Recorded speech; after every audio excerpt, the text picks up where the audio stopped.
지난 한 주도 주 안에서 평안하셨습니까? 우리 좌우에 있는 분들하고 한번 인사하겠습니다. 사랑하고 축복합니다.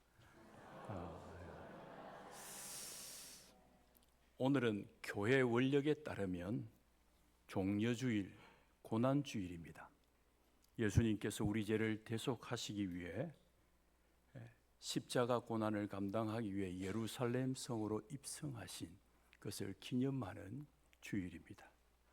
이 시간 우리의 예배를 통해서 우리의 신앙을 한번 점검해보고 신앙의 성숙과 믿음의 정진을 다하는 우리 성도님들이 되기를 축복합니다.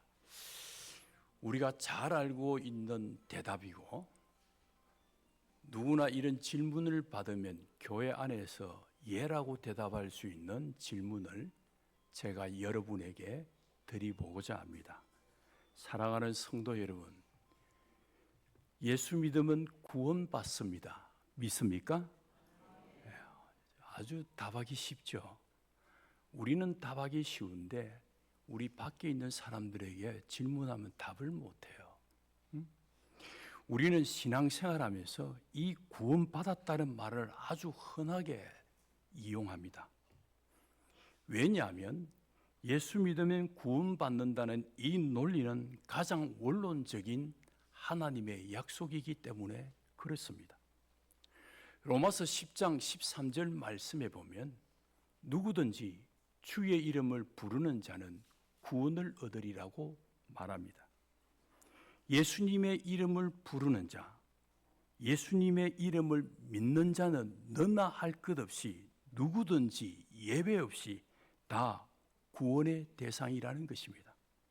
그런데 이 논리는 우리가 예수 믿고 구원받으면 내 신앙의 삶이 완성이 된다는 그런 의미는 아닙니다. 성경을 보면 우리가 믿음으로 구원을 받은 후에 이 땅에서 믿음의 삶을 어떻게 살아야 하는가를 분명하게 가르치고 있습니다. 우리는 어떤 일을 시작하면 마무리를 잘 해야 합니다. 아이를 출산했으면 잘 키워야 하고 어떤 일에 성공을 했으면 그 성공을 잘 관리하고 그 성공을 누려야 합니다. 돈을 버는 것이 굉장히 중요하지 않습니까? 중요하지만 번 돈을 잘 관리하고 잘 쓰는 것도 중요한 것입니다. 물에 빠진 사람을 구하는 것도 대단한 일이죠. 그런데 그 사람을 구한 다음에 잘 치료해 주어야 합니다. 신앙의 삶도 마찬가지입니다. 우리가 믿음으로 구원을 받았지만 구원받은 자로서 이 땅을 어떻게 살아가야 하는가 하는 것이 참 중요한 것입니다. 다시 말해서 구원받은 성도는 어떤 삶을 살아야 하는가 하는 것이 우리가 받은 그 구원의 의미 속에 함께 있는 것입니다. 올림픽 게임 종목 가운데 사격이라는 것이 있습니다. 사격은 우리가 알고 있는 것과 같이 점수 게임입니다. 선수가 한 발 한 발 집중해서 총을 쏘아야 하는 것입니다. 공기소총 10m 경기는 총알을 10발을 가지고 최고의 점수를 낸 선수가 금메달을 받습니다. 경기를 보면 8발째까지 선두로 나아가다가 9발째 실수하거나 10발째 실수하면 그 선수는 금메달을 놓칩니다. 이 사격 경기를 우리의 신앙의 삶에 적용해 보면 우리의 인생도 마지막을 잘 마무리해야 영광의 멸류관이 주어지는 것입니다. 삶의 모든 과정이 다 그렇습니다. 그래서 성경은 언제나 과정과 결과를 가지고 우리에게 말하고 있습니다.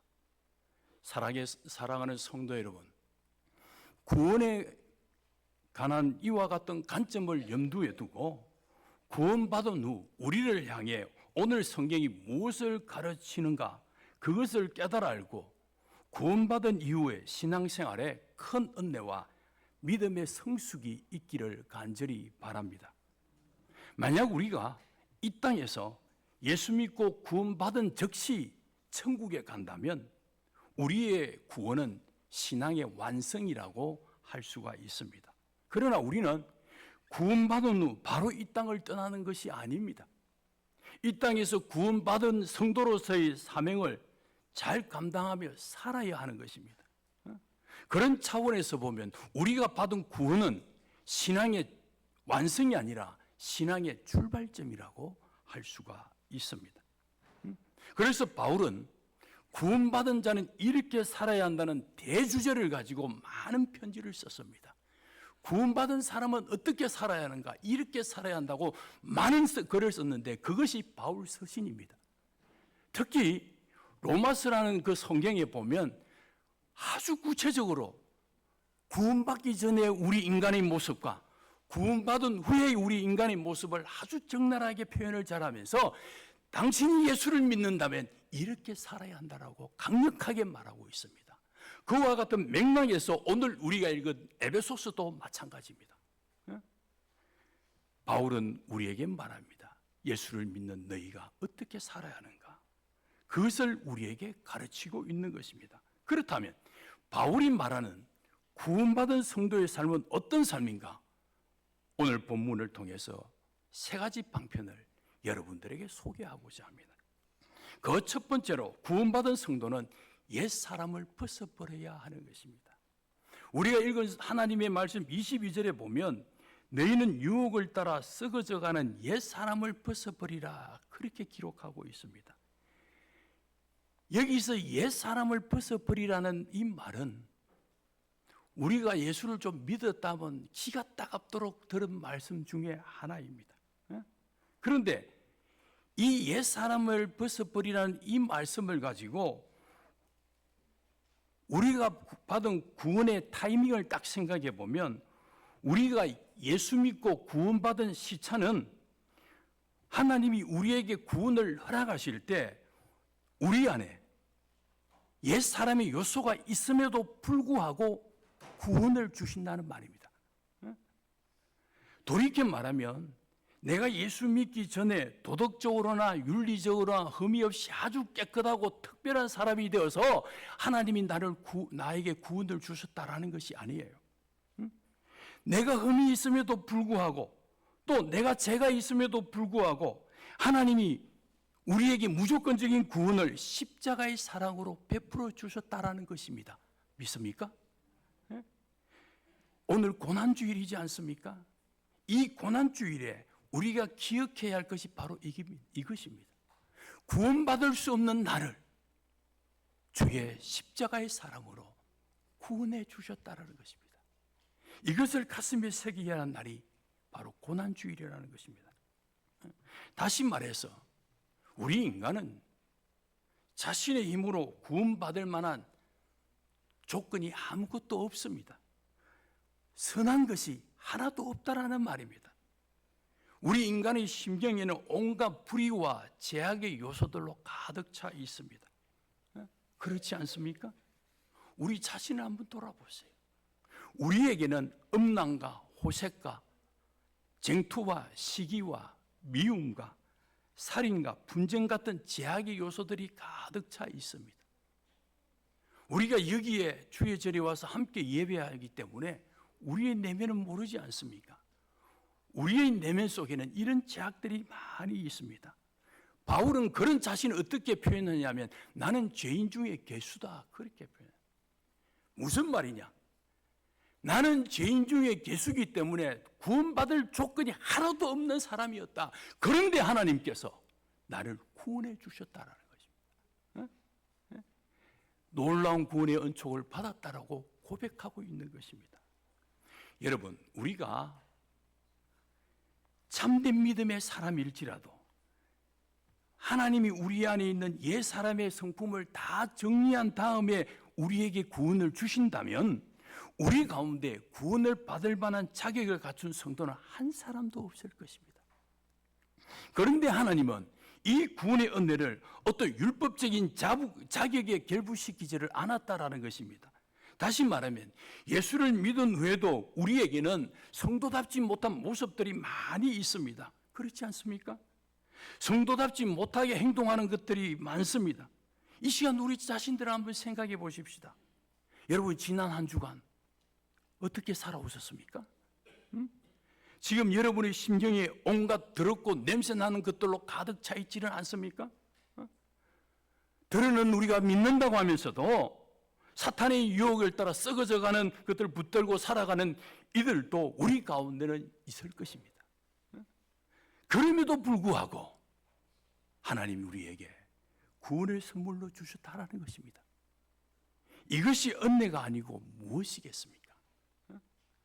그런데 여기서 알아야 할 것이 하나 있는데, 우리가 예수를 믿으면 구원을 받지만 구원받은 자에게는 벗어야 할 옛사람의 모습이 있다라는 것입니다. 청산해야 될 것이 있다는 것입니다. 그래서 하나님이 본문을 통해 우리에게 주시는 옛사람을 벗어버리라는 이 말씀은 우리 교회 밖에 있는 초기 시장 주변에 사는 그런 불신자들에게 하시는 말씀이 아니고 예수 믿고 구원받은 우리에게 주시는 메시지입니다. 하나님의 말씀을 믿고 매일매일 주님을 찬양하며 살아가는 우리에게 주님이 권면하시는 내용입니다. 네가 예수 믿느냐? 그렇다면 네 안에 있는 옛사람을 벗어버리라는 것입니다. 구원받기 전에 옛 모습을 벗어버리라는 것입니다. 예수 믿기 전에 가졌던 세상적인 습관들 다 청산해버리라는 것입니다. 우리 가운데 있는 미움을 청산하고 분노를 청산하고 속임을 청산하고 욕심과 교만 같은 것들을 청산해버리라는 것입니다. 세속적인 삶을 청산하라는 것입니다. 아기가 태어나면 태출을 끊어야 하고 새 옷을 입으려면 헌옷을 벗어야 하듯이 영적인 측면에서도 예수 믿고 벗어야 할 헌옷, 즉 옛사람이 있다라는 것입니다. 이 옛사람의 성품을 본문에서는 유혹과 욕심을 따라가는 것이다, 그렇게 표현하고 있습니다. 여러분, 유혹이라는 것은 나쁜 것을 하도록 권하는 것입니다. 좋은 일을 하도록 권하는 것이 아니라 나쁜 것을 하도록 권하는 것이 유혹입니다. 그래서 이 유혹의 출처는 사탄입니다. 우리에게 항상 나쁜 것을 따라가게 하는 경향과 나쁜 것인데도 그것을 좋은 일처럼 하게 하는, 권하는 것이 사탄의 유혹이라는 것입니다. 경험해 보지 않습니까? 그 유혹과 욕심이 우리가 예수 믿으면 구원받으면 없어지는 것이 아니고 구원받은 우리 안에 그대로 있다라는 것입니다. 이것을 믿음으로 다스려야 한다는 것입니다. 야고보서 1장 15절 말씀에 보면 욕심이 잉태한 적 죄를 낳고 죄가 장성한 적 사망을 낳느니라고 합니다. 우리 사람들이 죄를 짓는 그 정서를 보면 배후에 욕심이라는 것이 깔려 있습니다. 욕심이 있기 때문에 그것이 점점 배태되어서 죄를 범하게 되는 것입니다. 사람들이 나쁜 짓을 하는데 그 마지막 결정적인 영향을 누가 주느냐면 정서라는 것이 줍니다. 여러분, 정서가 무엇입니까? 정서는 우리 마음에 일어나는 여러 가지 감정들을 한마디로 딱 한 단어로 표현하는 것이 정서라는 것입니다. 우리가 이걸 하면 나쁜 짓이다, 이걸 해서는 안 된다라고 뻔히 알면서도 그것을 하지요. 왜 그렇습니까? 우리 마음의 정서가 병들었기 때문에 그렇습니다. 그래서 정서를 순화시키고 감정을 건강하게 가지라는 것입니다. 인간의 욕심이라고 하는 것은 정서적인 문제이지 지식적 차원의 문제가 아니다라는 것입니다. 우리가 몰라서 자빠지는 거 아니지 않습니까? 우리의 정서가 병들고 편견에 사로잡혀 있기 때문에 영적으로 자빠지는 것이죠. 그래서 우리는 날마다 영적인 정서를 위해서 기도해야 하고 말씀을 묵상해야 하고 항상 내가 아닌 성령의 역사로 나의 정서를 다스려야 하는 것입니다. 22절 말씀에 보니까 썩어져가는 구습을 따른다, 그렇게 표현하고 있는데 이것은 유혹을 따라 그런 말보다도 조금 더 구체적인 표현입니다. 유혹과 욕심이라고 하는 것은 우리 내면의 정서이기 때문에 밖으로 잘 드러나지 않죠. 밖으로 드러나지 않습니다. 그런데 썩어져가는 구습을 따르는 것은 우리의 행동을 말합니다. 우리가 예수 믿기 전에 가졌던 그 나쁜 습관들, 그걸 구습이라고 하는데 그 쫓아가는 것을 끊으라는 것입니다. 그래야 구원받은 자로서 살아갈 수가 있다는 것이죠. 도박을 끊고 술을 끊고 중독성 있는 취미 생활을 끊으라는 것입니다. 우리 안에 있는 유혹의 욕심을 다스리고 겉으로 행동하는 구습관들을 끊어버리라는 것입니다. 상습적인 폭행, 폭력을 해가면 그걸 끊고 욕하지 말라는 것입니다. 이것이 옛사람입니다. 담배 골초로 살다가 예수를 믿고 담배를 끊은 어느 성도의 간증입니다. 그는 잠들기 직전에도 담배를 한 대 피워야 잠을 자고 잠을 깨면 제일 먼저 담배를 찾아 피워야 잠자리에 들 정도로 골초였습니다. 그런데 이 사람이 주변의 권유로 교회를 다니게 되었습니다. 교회를 등록한 지 1년 6개월 만에 세례 교육을 받게 되었는데 목사님이 느닷없이 그분에게 담배 피우냐고 물었습니다. 안 그래도 담배 피우는 것 때문에 자기 마음이 항상 압박을 받고 있는데 갑자기 목사님의 질문을 받으니까 응급결에 예, 피웁니다라고 답했습니다. 주머니에 담배가 있습니까? 예, 있습니다라고 대답했습니다. 세례 문답을 마쳤는데 분명히 자기는 바른 말을 했는데 그렇게 대답한 자기 자신이 어찌나 비참한지 화장실에 가서 주머니에 있는 담배를 끄집어내어 바닥으로 내동댕이 치면서 나를 망신시킨 너 다시는 안 본다고 전부 발로 지디겨서 버리고 그때부터 담배를 끊기로 한 것입니다. 그 후에 자신과 담배와의 치열한 싸움 끝에 세례받은 후 3개월 7일 만에 담배를 끊었다라는 것입니다. 그런데 이 담배를 끊는 방법은 의외로 간단했다라는 것이죠. 그는 습관처럼 자고 나면 머리맡에서 담배를 찾았는데 그 자리에 성경책을 딱 펴놓고 날마다 담배 대신에 성경을 한 장씩 읽어가니까 담배를 끊게 되더라는 것입니다. 그런데 사실 담배를 3개월 7일 만에 끊는 것은 가능했는데 그 담배를 끊고 난 후가 더 힘들더라는 것입니다. 너무 어렵더라는 것입니다. 자기와 담배의 피나는 싸움을 해야 하더라는 것입니다. 무엇을 말하고 있습니까? 이렇게 우리 안에 있는 옛 사람의 성품을 벗어버리는 것이 쉽지 않다라는 것입니다. 우리의 습관이 되고 중독적인 현상이 나타나는 그런 모습을 청산하는 것은 쉽지 않다는 것입니다. 예수 믿고 구원받은 자의 삶을 살아가기가 쉽지 않다라는 것입니다. 그런데 여러분, 이것을 벗어야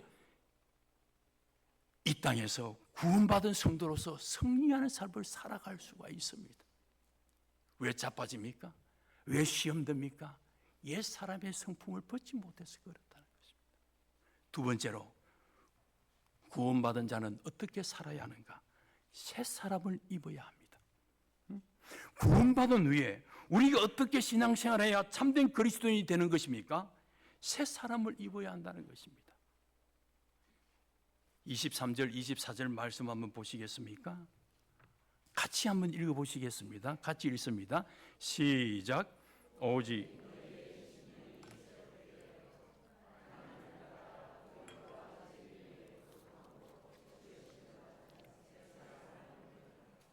여러분, 우리가 예수 믿는 것은 성령께서 믿게 하심을 통해 은혜로 믿는 것입니다.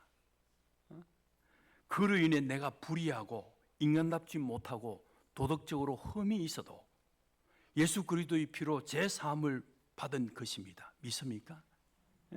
그런데 신앙생활은 구원받고 난 이유가 훨씬 더 어렵다는 사실입니다. 그래서 성경은 옛 사람을 벗어버리라는 것으로 끝내지 아니하고 진일보해가지고 새 사람을 입는 데까지 나아가야 한다고 말하고 있습니다. 우리가 읽은 23절 말씀에 오직 너희 심령이 새롭게 되어라고 말하지 않습니까? 무슨 말입니까? 우리 내면에 변화가 일어나야 한다는 것입니다. 우리의 심령이 변화되지 않고는 절대로 의의 새 옷을 입을 수가 없기 때문입니다. 그리고 24절에 보니까 하나님을 따라라고 하는데 이것은 우리의 생각, 우리의 정서, 우리의 의지, 우리의 모든 것이 다 하나님이 기준이 되어야 한다는 것입니다. 그분을 따라가야 합니다. 그래서 그렇게 해야만이 의와 진리의 거룩함으로 지으심을 받은 새 사람이 된다라는 것입니다. 사랑하는 성도 여러분, 구원받은 성도가 입는 새 옷의 재료가 무엇입니까? 의와 진리와 거룩함입니다. 그래서 우리가 새 사람을 입는다고 할 때 두 가지 조건을 딱 염두에 두어야 하는 것입니다. 하나는 우리의 중심이 새로워져야 한다는 것입니다. 또 다른 하나는 우리의 가치관이 하나님을 기쁘게 하는 기준으로 설정이 되어야 새 사람을 입습니다. 우리가 차를 운전할 때 가끔씩 백미러를 보지 않습니까? 백미러가 없으면 운전할 때 참 불편함이 많습니다. 그런데 백미러라고 하는 것은 말 그대로 뒤를 보는 거울이지 않습니까? 사실은 뒤를 보기 위해서 거울을 달아놨는데, 그런데 우리가 백미러를 보는 것은 앞으로 바로 가기 위해서 백미러를 보는 것입니다. 우리의 신앙생활도 똑같습니다. 우리가 왜 옛사람을 벗어버려야 합니까? 바르게 살기 위해서입니다. 예수 믿는 사람답게 살기 위해서 그렇습니다. 우리가 때로는 근심하는 것 같고 때로는 뒤로 물러가고 손해보는 것 같지만 사실은 그렇지 않습니다. 하나님을 바로 따라가기 위해서 그렇다라는 것이죠. 우리는 때로 약해지기도 하고 궁극적으로 우리가 하나님을 따라가기 위해서는 그렇게 해서 가야 하는 것입니다. 그래서 저는 이 문제를 이렇게 설명하고 싶습니다. 우리가 새 사람을 입으면 무엇이 달라지는가? 우리의 관점이 달라집니다. 우리의 생각이 달라지는 것입니다. 우리가 예수 믿어도 우리의 생각이나 사고가 항상 옛날 관점, 옛것에 매여 있고 예수 믿기 전과 예수 믿은 지 10년이 지나도 변화가 없고 항상 묵은 것이 냄새만 피우는 것은 우리의 관점이 새로워지지 않아서 그렇습니다. 우리가 그런 말 하죠. 저 사람은 10년 전이나 똑같노. 바라보는 관점이 달라지지 않아서 그렇습니다. 그 이면에는 새 사람이 되지 못해서 그렇다는 것이죠. 내가 심령이 변하여 하나님을 따라가는 가치관이 내 삶의 자리를 잡게 되면 내 관점이 달라집니다. 보는 관점이 달라지면 느낌이 달라집니다. 느낌이 다르면 체험하는 것이 다릅니다. 여러분 보잉 747 전보 여객기 아시죠? 얼마나 큽니까? 굉장하더라고요. 제가 그거 보니까 승객 400명 정도를 태우지 않습니까? 그렇게 큰 비행기가 높고 높은 하늘을 날아가는 걸 보십시오. 한 마리 새가 날아가는 것과 똑같습니다. 하나님의 세계가 이처럼 위대하고 넓은데 우리가 예수 믿고 옛 사람을 벗어버리고 새 사람을 입으면 그 높고 넓은 하나님의 세계를 체험하게 된다, 그 말씀이에요. 하나님은 우리에게 그 자리에 이르도록까지 요구하고 있습니다. 네가 예수 믿고 구원받았느냐? 그렇다면 내가 내게 줄 복을 보라는 것입니다. 아브라함에게 요구하셨던 동서남북의 축복을 보라는 것입니다. 그 높고 넓은 하나님의 세계를 보라는 것입니다. 그것을 보기 위해서는 옛사람을 벗어버리고 새사람을 입어야 우리를 향한 하나님의 비전이 눈에 보이게 되는 것입니다. 셋째로 구원받은 자는 어떻게 살아야 하는가? 자신의 삶에 마귀가 틈을 타지 못하게 해야 하는 것입니다. 말씀을 한 번 더 보시겠습니까? 25절에서 27절의 말씀 우리 같이 한번 읽어보시겠습니까? 같이 읽겠습니다. 시작. 그런즉